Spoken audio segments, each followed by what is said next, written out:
vamos lá. 5 coisas que dificultam você de conseguir o seu emprego internacional. Lógico, eu vou passar aqui algumas coisas que aconteceram comigo também, né? Então, por exemplo, você sonha em ter uma carreira internacional? Eu acho que muitos de nós, desenvolvedores, nós sonhamos em ter uma carreira internacional. Eu tinha esse sonho já há um tempo, e o mundo antes da pandemia era o mundo depois da pandemia mudou bastante. Isso é uma coisa muito interessante. Só que mesmo assim, minha palestra agora. Está começando o comecinho, é isso? Tô comecinho. Vamos aproveitar, antes de você começar, vamos só mudar o microfone? Claro. Eu trouxe um cabo para a gente ligar o microfone. Quando vocês quiserem participar também, ficar melhor o áudio para quem está em casa. Ótimo. Então vai deixar, aí só vou ter que ligar o cabo aqui no seu... notebook, será que funciona? Então só avisa aí, Pessoal, é o seguinte, a gente vai ganhar um microfone profissional agora, para o som ficar bem melhor, então segura uns minutinhos aí. Vamos continuar, então, para a gente poder continuar essa conversa, tá? E você sente que alguma coisa dificulta você, sabe? Então, eu tinha esse sonho e eu realmente achava, eu ficava com medo, eu não queria fazer. Então, assim, outra coisa, tipo, você olha para as oportunidades de trabalho e acha, eu não sei, não serve para mim, né? Ou até mesmo você pensa, vou ter que fazer entrevista em inglês, meu Deus, eu não quero fazer isso, né? Então, realmente, é um negócio bastante complicado. Eu vou passar, então, por 5 coisas que são as principais, que eu coloco como principais aqui, que dificultam esse trabalho para você. Então, vamos falar com isso e a gente fala das dificuldades. Eu acho que a primeira que eu podia colocar aqui, eu não quero sair do Brasil. Eu estou falando de um momento antes da pandemia.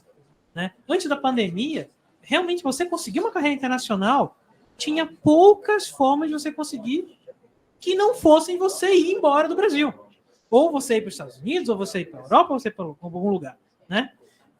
Então, às vezes você dizia mesmo, eu quero, até aceito, mas eu não posso fazer isso.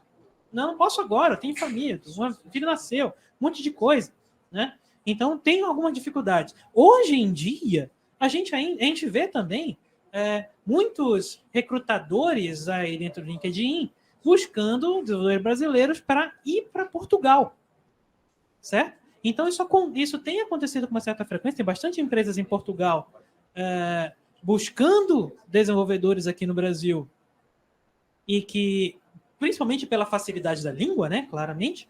E aí, o que acontece, tem muita gente também, muitos desenvolvedores do Brasil que estão totalmente interessados a sair do Brasil e ir embora e vão aproveitando essas oportunidades. Tem oportunidades boas, tem oportunidades não tão boas, tem oportunidades ruins, como qualquer oportunidade de emprego. Mas, logicamente, tudo depende da sua necessidade. Mas, ainda assim, você tem que ir para lá. Você pode ir lá? Você está querendo ir para lá? Às vezes eu não quero. Às vezes eu tenho família, eu quero ficar com meus pais, eu quero ficar mais próximo dos meus pais. Então, tem uma série de dificuldades em sair do Brasil, certo? Tem alguns casos também de eu até quero, né? Até consigo encontrar algumas oportunidades que parecem para mim, mas elas estão escritas lá que são só remote on US only, né? São remotas, mas são só para os Estados Unidos. Muito interessante que eu coloco isso aqui, eu estava falando alguns minutos atrás com a Sheila, que fez a apresentação da agora há pouco aqui, sobre esses tópicos. E realmente, tem muitos casos que são esses tipos de oportunidades americanas que têm que estar lá, né? Por conta das questões governamentais. Tem muita empresa que trabalha com dados de governo, tem muita empresa que trabalha com dados sigilosos que não podem, que as empresas são impedidas de permitir um trabalho ou contratação remota de uma pessoa que está fora dos Estados Unidos.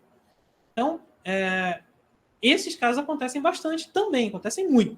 Então, eu até mesmo conversando com o Silva, que está falando agora há pouco, ele diz que tem se você for para os Estados Unidos, tem muito mais oportunidades lá. Se você consegue trabalhar lá, tem muito mais oportunidades lá. Mas é possível trabalhar daqui também. Eu não quero sair do Brasil, eu quero procurar emprego daqui no Brasil, certo? Então, vamos atrás disso. Estou aqui nos próximos tópicos também, né? Então, vamos lá. Só alguns números para a gente falar um pouquinho disso, né? Você quer sair do Brasil? Essa pesquisa é a pesquisa do Código Fonte TV, né? É uma pesquisa muito boa que o pessoal do Código Fonte canal, que é o canal do YouTube, né, do Código Fonte TV, é um pessoal muito bom, e ele faz essa pesquisa muito boa. E, interessantemente, de todos os 20 e tantos mil desenvolvedores que eles fizeram, acho que é mais, 30 e tantos mil desenvolvedores que eles fizeram a pesquisa aqui, 42,5% disseram que não querem se mudar de país. Querem ficar aqui no Brasil. Né? E isso é bem legal. Né? E tem, lógico, tem alguns números melhores, sim, para os próximos 5 anos, né? Uma quantidade de terra bastante grande, de 30%. Né? Uns pouquinhos já falaram que 2% já vive no exterior.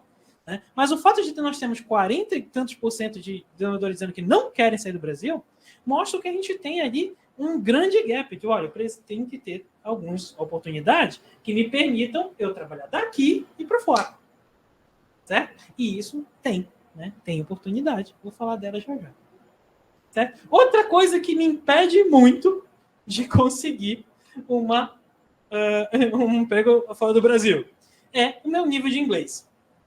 Eu gosto muito desse meme, né, em que ela fala, você sabe como eu sou tão inteligente em espanhol, né? Ela é espanhola. É muito bom esse meme, porque eu me sinto muito assim, né? Quando eu fiz a minha primeira entrevista em inglês lá em meados de 2013, assim, por aí, 2013, né? Em que eu consegui passar, né? O cara que me entrevistou, ele falou isso, ele falou assim, nossa, é notório a diferença em quando você está falando em inglês explicando uma coisa e quando você está falando em português explicando a coisa. Tipo, é quase ele me falou isso, tipo, você parece muito mais inteligente em português. Cada entrevistador, eu passei nessa entrevista pelo menos, então foi uma coisa boa conhecer a pessoa, uma pessoa maravilhosa, um dos melhores gerentes que eu tive já na vida, né? Mas esse tipo de medo, ele faz você pensar essas coisas, tipo, eu vou falhar na entrevista por causa do meu nível de inglês, eu não vou nem tentar. Aquela, quando vira síndrome que a gente está falando agora há pouco. Né? Ou então, depois, né? O que acontece se eu passar e então eu descobrir que eu não consigo entender as testes que eu tenho que fazer? O dia a dia, né, do inglês.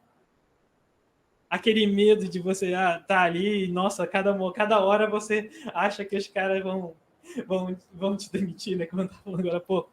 Né? Por quê? Porque, querendo ou não, o inglês, você não precisa ser um inglês perfeito, galera. Não precisa. Não precisa ser. Mas você precisa saber se comunicar. Você precisa conseguir entender. E conseguir entender, muitas vezes, é uma coisa... alguém comentou sobre isso aqui, que é você fazer as perguntas. Foi a própria Sheila, né? Não foi Sheila. De fazer as perguntas. Garantir que você entendeu. Então, muitas vezes, a pessoa fala comigo e eu falo de novo. Tá me ouvindo? Né? E eu falo de novo. Só para garantir que a pessoa entendeu, que eu entendi o que a pessoa queria. Por quê? Porque, querendo ou não, gente, você vai ter inglês de diferentes níveis, o seu, de todo mundo, de um monte de gente, cada um com seu sotaque, cada um com seu jeito de falar, né? E o objetivo do trabalho é conseguir comunicar, é conseguir garantir que a comunicação foi efetiva. E esse que é o principal objetivo de todo mundo, né? Você não precisa falar perfeito, você precisa conseguir garantir a comunicação. Então, esse é extremamente importante. Aí você fala, what if eu fizer isso? Cara, não tenha vergonha de perguntar. Esse que é o jeito de você resolver isso.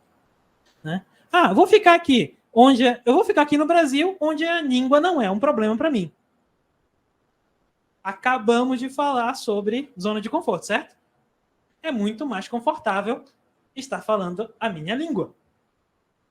Eu posso dizer que quando eu estou no dia a dia do inglês ali, fica um processo background assim no cérebro, ele fica gastando CPU. Né? Ele fica lá. O pessoal está falando inglês, ele fica gastando CPU o dia inteiro. Né?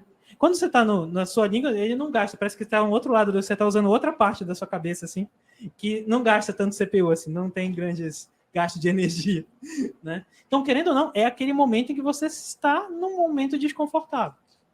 Mas tem aquela frase que eu falei de manhã e que eu gosto de falar sempre, você tem que se sentir confortável estando desconfortável.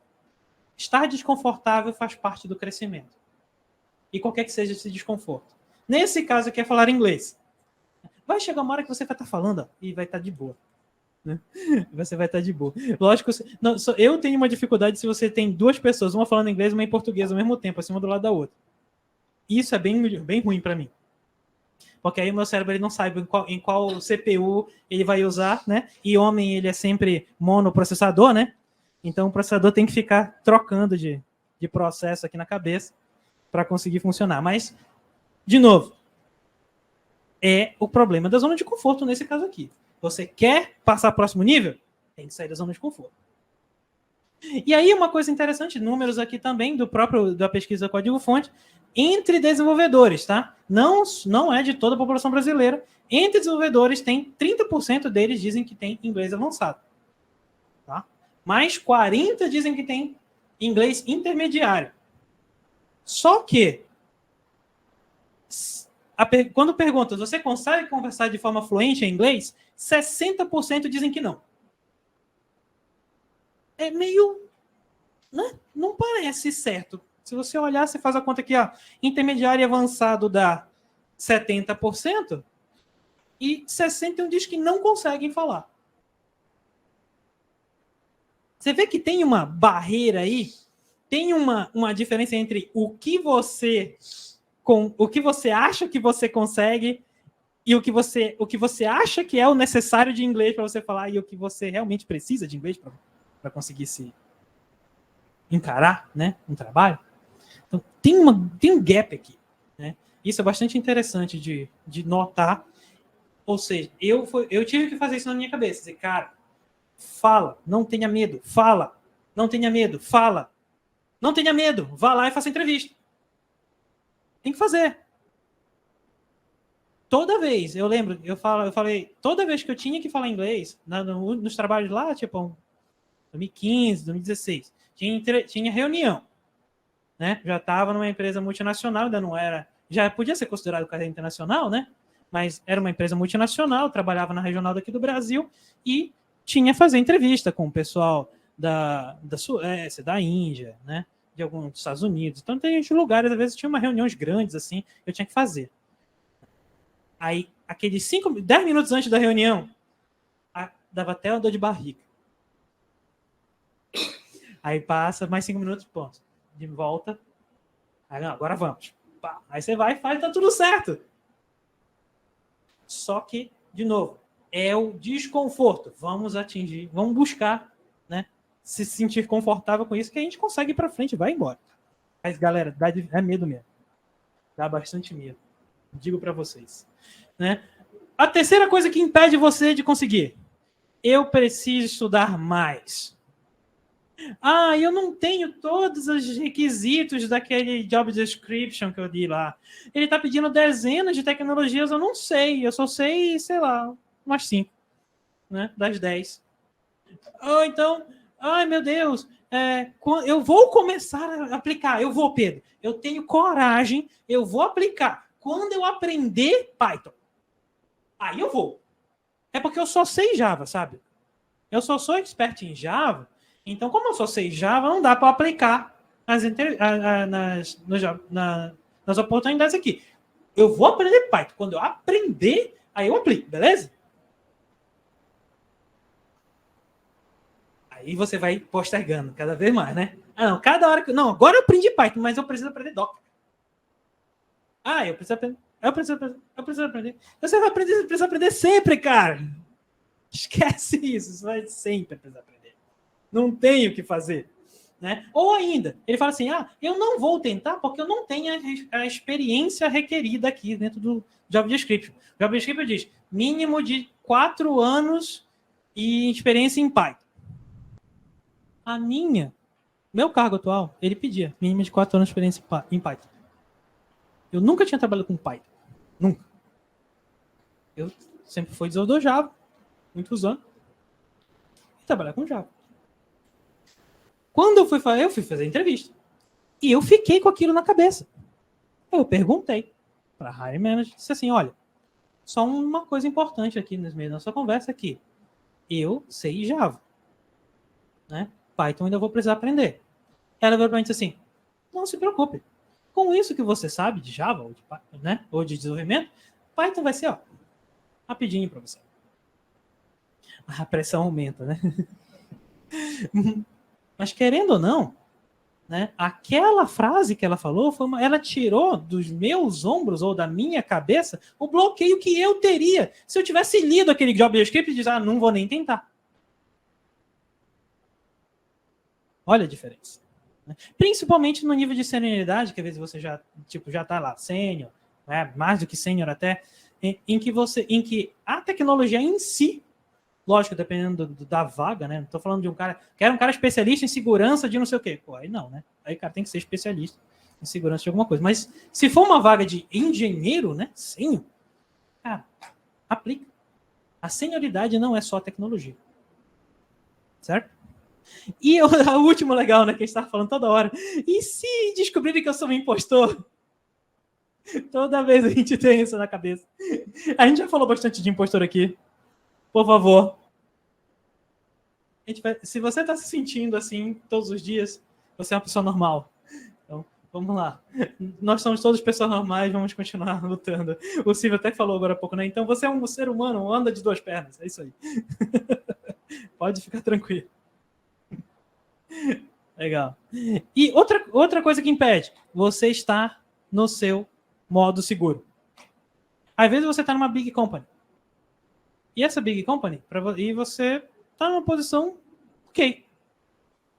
Meu, não vou... Por que eu vou tentar uma coisa nova com entrevista em inglês, com, às vezes, em startup, sair de... Por quê? Se você não souber o seu motivo, você não vai, cara. Não vai. Fica. Eu gosto desse meme, ele é muito bom. Fica. Você acha que tá bom? Tá bom. Você precisa saber o que você quer.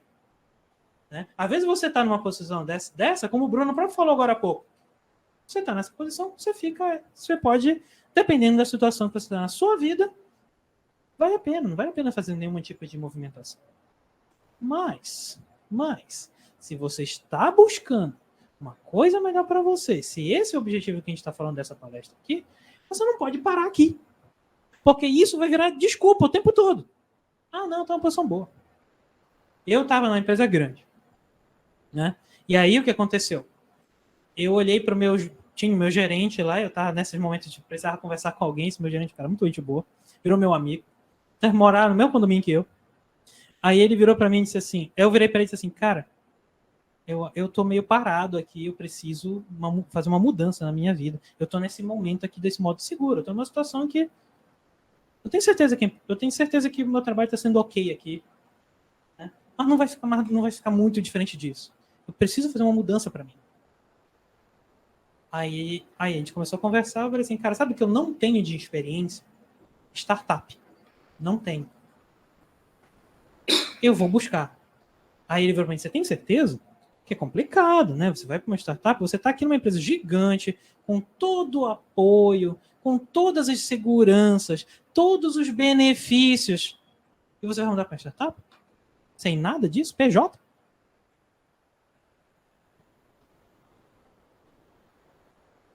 Aí você pensa duas vezes, né?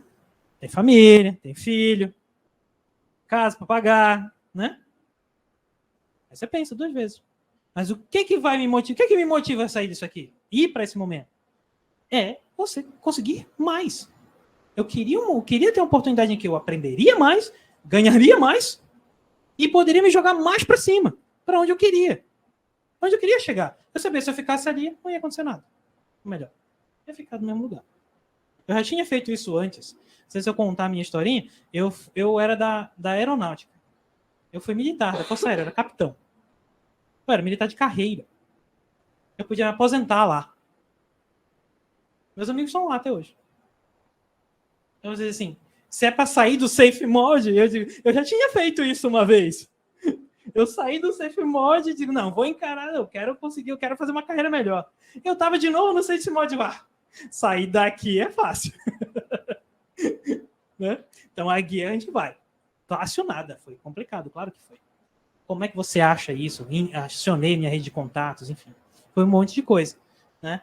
Só que aí, né, você pode ter um monte de coisas dentro disso. Tipo, por exemplo, eu tenho um conhecimento que ninguém tem dentro da empresa, de coisas da empresa. Que nessa história que eu contei do meu amigo, Diego, que eu contei agora há pouco, né? Ele tinha um conhecimento que ninguém tem. E um cara tinha 10 anos de conhecimento naquele assunto que ninguém tem, que só aquela empresa precisa. Como é que você sai disso? É bem complicado. Você realmente está muito afim, né, de fazer. E para conseguir chegar lá, você tem que vencer esse tipo de obstáculo, que é um obstáculo. Né? Por isso que eu estou falando, são coisas que dificultam a sua vida. Né? E aí começa, na hora que eu cheguei lá, não, eu passei do primeiro obstáculo, passei do segundo, passei do terceiro, agora eu vou lá. Não, Pedro, eu vou lá, eu vou em comida. Cara, não tem oportunidade para mim. Né? Eu não consigo encontrar, né, oportunidades internacionais para mim. Como não, cara? Né? Eu não sei aonde encontrar, não conheço os sites, né? Eu aplico lá no LinkedIn e eu não tenho nenhuma resposta, ninguém fala comigo, né? Eu não sei onde procurar, né? Eu não tenho bons sites. Então, se todos os empregos bons empregos já estão preenchidos, né? Bem, aí eu posso até indicar alguns sites, vamos indicar, né? Aqui sites para encontrar oportunidades tem bastante. Né? Esses aqui são os que eu gosto, tá? Que eu achei bom. O Work Remote ele tem várias opções de jobs que são remotos. É aquele esquema, você tá por sua conta e risco. Você vai aplicar um monte de lugar, você vai ter que fazer o seu próprio trampo de encontrar, de pesquisar, né? Só que o site deles é bem legal para ajudar você a filtrar essas coisas. Eu fiz lá uns cadastros, não sei o quê. Nunca tentei nada para lá descobrir esse cara depois. Né? O Commit.dev é uma startup que eu particularmente participei, né? Que eles fazem a ligação entre desenvolvedores sêniors com startups do Canadá. Eles são uma empresa do Canadá e eles fazem esse trabalho. Uma coisa mais legal do trabalho deles é que você consegue...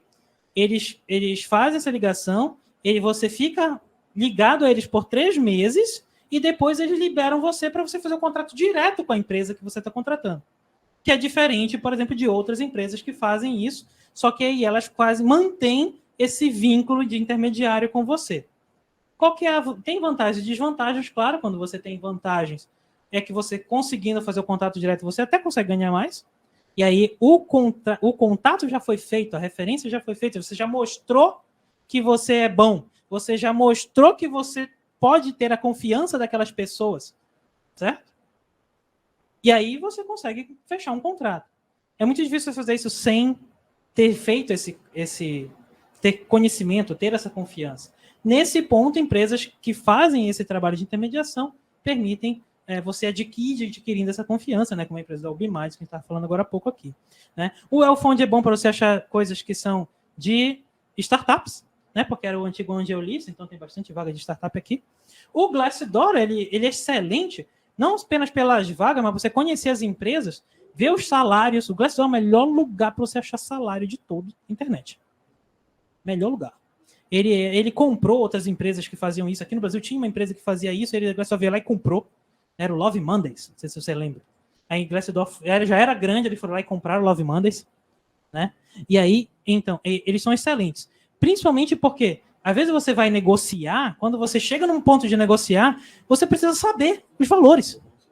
Né? Teve uma vez que eu estava fazendo uma negociação, cheguei lá no ponto de fazer entrevistas, de fazer uma negociação, e eu pedi um salário muito abaixo da média. Já era bom para mim, porque a gente estava no momento em que o dólar estava muito alto, né? Então para mim já tinha sido bom. Só que aí eu pedi muito baixo. Aí a mulher olhou para mim e disse assim: tá. Fez uma cara de quem, tipo, nossa, esse cara não sabe se valorizar. Então é importante a gente ter esse entendimento de como é que são, né? Onde é que estão os pontos, né? Que são os limites. Até por você não pedir nem muito também, tipo, às vezes o pessoal é bastante ambicioso e vai lá e alopra, né? Nem tão pouco, né, galera? Aí eu já vi vários casos de pessoas que estão no início ali, em que a pessoa tá ganhando tão pouco e ela pede tão baixo. Eu já vi esse caso. O cara chegou e disse: não, é só que eu quero pediu de junho, pediu, acho que foi R$ 1.800. E o mínimo salário de junho que a pessoa estava oferecendo era 2.600, 2.700. O mínimo do range de junho que ela estava trabalhando, a recrutadora. Aí você fica assim, nossa. Né? Enfim, é importante a gente saber. Tem coisas que a gente tem que saber. O Van Hack é bom se você está a fim de fazer relocação. Eu conversei com eles também, entrei lá, fiz algumas entrevistas. Depois já nunca mais consegui mais nada com eles. Mas foi legal de conhecer os caras lá, o CEO da gente boa. Né? E os outros dois aqui, o Remote OK, é uma lista boa também, ele é um marketplace. E o Remote Work do anterior é do Sérgio, lá do Twitter. Né? Ele é um fractional CTO, ele sabe, ele vai fazendo um trabalho bacana de juntar muitos trabalhos remotos. Então é bacana esse remote.io, remotework.io desse Sérgio aí. Eu já estou no meu momentos aqui, tá? Então, ó, então finalizando, eu busquei mostrar essas dificuldades aqui, porque muitas dessas coisas são aquilo que impede a gente de conseguir. Porque a gente só tem, na realidade, a gente às vezes não sabe só os caminhos, e se você já sabe os caminhos, você chega lá. Mas às vezes a gente tem bloqueios nossos. E esses bloqueios da feita que a gente vai tirando, a gente chega lá também. Certo? Eu fiz uma entrevista com um amigo meu que ele é de Marrocos. Achei muito interessante. Eu peguei essa entrevista e botei aqui, tá no meu canal também. Eu botei aqui no meu e-book, né? Porque é muito legal ouvir ele de Marrocos, um país completamente diferente do nosso, cultura completamente diferente do nosso, falando exatamente as mesmas coisas. Falando exatamente as mesmas dificuldades, as mesmas coisas que tem que passar. Né? Eu botei aqui, né? Acho que tá bem divididinho, eu coloquei nas sessões, então cada tópico tem umas discussões que a gente fez durante essa entrevista, então vale bastante a pena, né? Eu deixo aí no QR Code para vocês, tá? Sim, eu tenho o meu pedrocavalero.com, que é o meu site, então se vocês explorarem pedrocavalero.com, vocês acham eu lá, com o blog que eu tenho todos os meus e-books estão lá, esse e os outros que eu já tenho publicado lá também. Né? O /links tem todos os meus links, então fica fácil de me achar, beleza? E eu queria saber se vocês têm perguntas, eu acho que está no finalmente do meu tempo aqui.